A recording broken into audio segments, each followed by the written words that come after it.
Okay, so what did we get up to yesterday?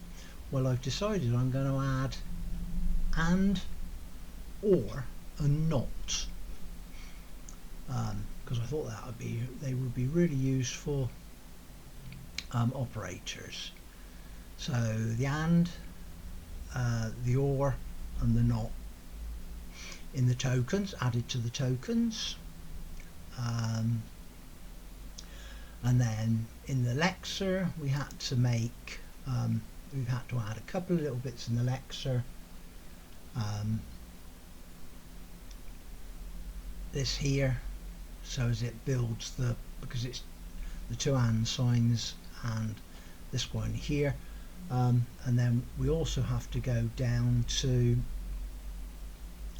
here, because this comes into this, because this is handled slightly differently. This is in the list of the single operators.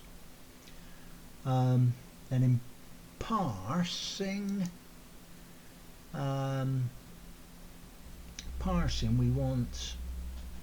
we had to add this.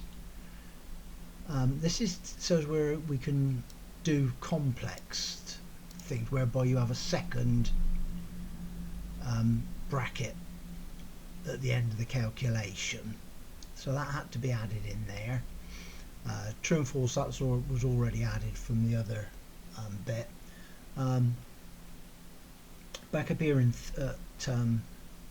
just here, this is completely changed from the original version, and everything that's in there is now in parse unary. Unary. I'll learn how to say that in a few weeks' time. So that all had to change, and also we've had to make some changes up here somewhere. We've had to add these three. So in parsing H, we've added parse or, parse and parse unary. There's a reason for that, why that's not called not, because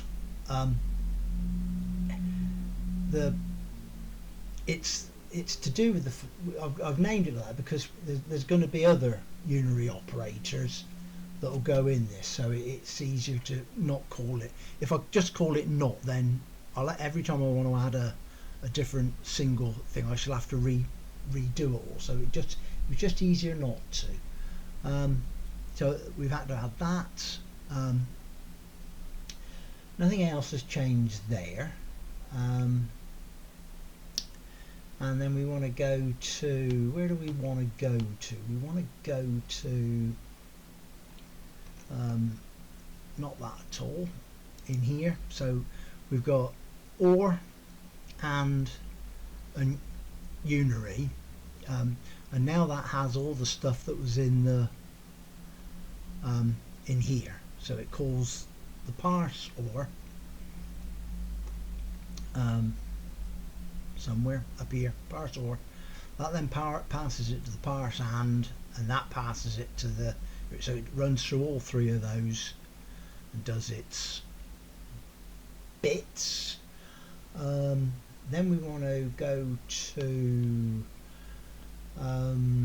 we had to make one entry in the AST thing, just this one, the not struct had to be added in there to make that all good. And then in in interpreter we had to do, in the evaluate boolean, eval bool, we had to add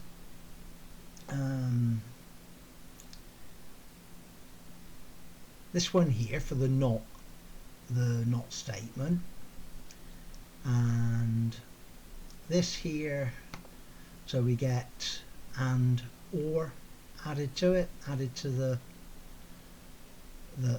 logic that runs through there, and oh yeah, and or there, so that's both of those, and that's it. That's all that I needed to add to get that to give us the option to do this, which I think is quite cool for my abilities, because remember, I'm only learning C++, so that allows us then to be able to do things like this. So we can come through there. I mean, that's going to give condition false. This will give, this will just run through, but what we've been able to do now is we've been able to add these extra brackets in as well, so we can do like